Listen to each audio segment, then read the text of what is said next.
السلام علیکم ورحمۃ اللہ وبرکاتہ۔ میرا نام شاہ خالد وارسی ہے اور آج میری یہ پہلی ویڈیو جس ٹاپک پر میں بنانے کی کوشش کر رہا ہوں وہ ٹاپک ہے حقیقت کی تلاش۔ کائنات ایک بہت بڑی کتاب کی مانند ہے، ہمارے سامنے پھیلی ہوئی ہے، مگر یہ ایک ایسی انوکھی کتاب ہے کہ جس کے کسی صفحے پر اس کا موضوع اور اس کے مصنف کا نام تحریر نظر نہیں آتا۔ اگرچہ اس کتاب کا ایک ایک لفظ ایک معنی خاص معنی رکھتا ہے، لیکن اس کا موضوع کیا ہو سکتا ہے اور اس کا مصنف کون ہے؟ جب کوئی شخص آنکھ کھولتا ہے اور دیکھتا ہے کہ وہ ایک وسیع اور عریض کائنات کے درمیان کھڑا ہے تو بالکل قدرتی طور پر اس کے ذہن میں یہ سوال پیدا ہوتا ہے کہ میں کیا ہوں اور یہ کائنات کیا ہے، اور اپنے آپ کو کائنات کو سمجھنے کے لیے بے چین رہتا ہے۔ اپنی فطرت میں سموئے ہوئے اشارات کو پڑھنے کی کوشش کرتا ہے۔ دنیا میں وہ جن حالات سے دوچار ہو رہا ہے چاہتا ہے کہ ان کے حقیقی اسباب معلوم کر سکے۔ غرض اس کے ذہن میں بہت سے سوالات اٹھتے ہیں جن کا جواب معلوم کرنے کی کوشش کرتا رہتا ہے، مگر وہ نہیں جان پاتا ان کا جواب کیا ہے۔ یہ سوالات محض فلسفیانہ قسم کے سوالات تو نہیں جن سے دنیا کے تقریباً ہر شخص کو ایک بار گزرنا پڑتا ہے، جن کا جواب نہ پانے کی صورت میں کوئی پاگل ہو جاتا ہے، کوئی خودکشی کر لیتا ہے، یا کسی کی ساری زندگی بے چینیوں میں گزر جاتی ہے، اور کوئی اپنے حقیقی سوال کا جواب نہ پا کر نشہ آور چیزیں بالآخر ظاہر و فریب اور ایسی چیزیں حاصل کر لیتا ہے جو اس کو نقصان پہنچاتی ہیں، اور جو کچھ وہ حاصل کرتا ہے اس کو حاصل کرنے کی کوشش میں اس چیز کو بھلا دیتا ہے کہ جس کی اس کو تلاش تھی۔ اس سوال کو ایک اہم لفظ پہ حقیقت کی تلاش کہہ سکتے ہیں، لیکن اگر اس کا تجزیہ کریں تو بہت سے سوالات کا مجموعہ نکلے گا۔ یہ سوالات کیا ہیں، ان کو مختلف الفاظ میں ظاہر کیسے کیا جا سکتا ہے، مگر میں آسانی سے ان کو 3 عنوانات کی صورت میں آپ کے سامنے رکھوں گا۔ سب سے پہلا سوال خالق کی تلاش، نمبر 2 دوسرا سوال معبود کی تلاش، اور نمبر 3 تیسرا سوال آپ اپنے انجام کی تلاش۔ حقیقت کی تلاش دراصل نام ہے ان تینوں سوالات کا، جن کے جوابات آپ کو معلوم کرنے چاہیے۔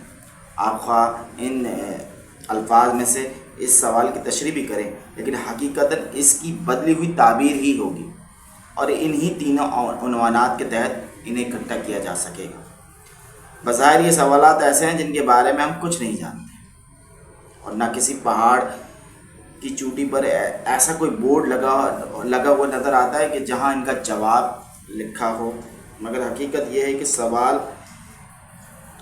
سوال کے اندر ہی اس کا جواب موجود ہے۔ کائنات اپنی حقیقت کی طرف آپ اشارہ کرتی ہے، اور اگرچہ وہ ہم کو یقینی علم تک نہیں لے جاتی، لیکن یہ اشارہ اتنا واضح اور قطعی ہے کہ اگر ہم کسی بھی ذریعے سے حقیقت کا علم ہو جائے تو ہمارا ذہن پکار اٹھتا ہے کہ یقیناً یہی حقیقت ہے، اس کے سوا کائنات میں کوئی اور حقیقت نہیں ہوتی۔ خالق کی تلاش کے لیے کائنات کو دیکھتے ہوئے جو سب سے پہلا سوال ذہن میں آتا ہے وہ یہ کہ اس کو بنانے والا کون ہے، اور کون ہے جو اس عظیم کارخانے کو چلا رہا ہے۔ پچھلے زمانوں میں انسان یہ سمجھتا تھا کہ بہت سی اندیکھی طاقتیں اس کائنات کی مالک ہیں، ایک بڑے خدا کے تخت کے نیچے بہت سارے چھوٹے چھوٹے خدا موجود ہیں جو اس انتظام کو چلا رہے ہیں۔ اب بھی بہت سے لوگ اس قسم کا عقیدہ رکھتے ہیں، مگر علمی دنیا میں عام طور پر یہ نظریہ ترک کیا جا چکا ہے۔ آج اگر ایک مردہ اس کو نظریہ کہا جائے تو اس پہ کوئی دو رائے نہیں ہوگی۔ موجودہ زمانے میں لوگ اپنے آپ کو ترقی یافتہ کہتے ہیں، اور جن کا خیال ہے کہ وہ دور جدید کے انسان ہیں وہ شرک کے بجائے الحاد کے قائل ہیں۔ ان کا خیال ہے کہ کائنات کسی ذی شعور ہستی کی کار فرمائی نہیں، بلکہ یہ ایک اتفاقی حادثہ ہے، اور جب کوئی واقعہ وجود میں آ جائے تو اس کے سبب، تو اس کا یقینی طور پر کوئی نہ کوئی سبب دوسرے واقعات کو بھی وقوع پذیر ہونے میں مدد فراہم کرتا ہے۔ اسی طرح اسباب و واقعات کا ایک لمبا سلسلہ قائم ہو جاتا ہے، اور یہی سلسلہ اسباب ہے جو کائنات کو چلا رہا ہے۔ تو اس کی وجہ بنیادی طور پہ دو چیزیں ہیں، ایک اتفاق اور دوسرا قانون علت، جس کو لا آف کازیشن کہتے ہیں۔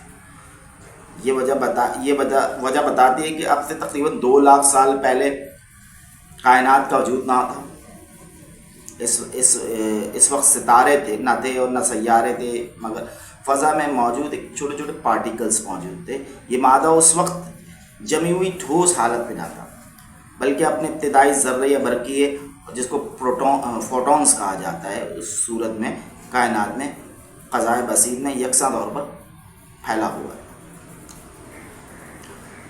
کائنات کی یہ وجہ سائنس کی طرف سے پیش کی گئی تھی، مگر حقیقت یہ ہے کہ اس قدر بودی اور کمزور وجہ ہے کہ خود سائنسدانوں کو بھی اس پر کبھی شرح صدر حاصل نہ ہو سکا۔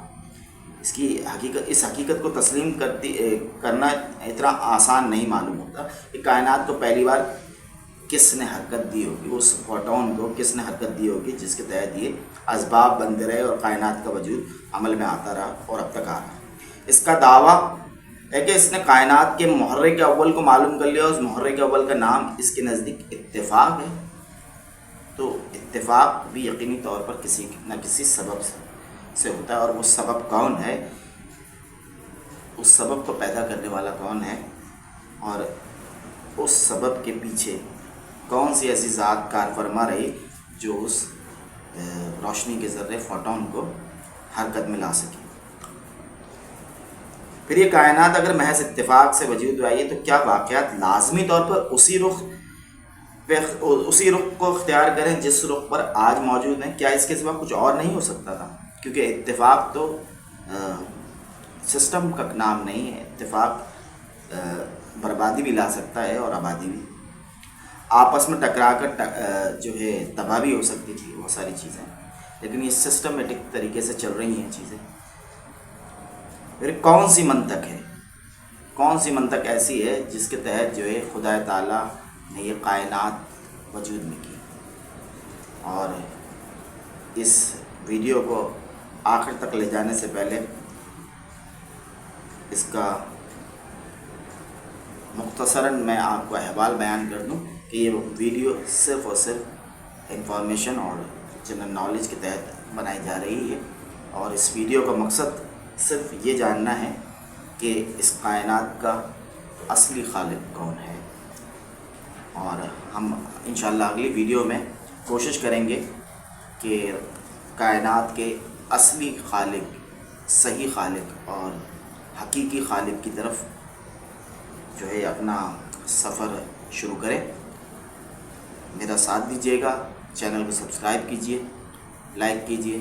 وما علینا الا البلاغ المبین۔ السلام علیکم۔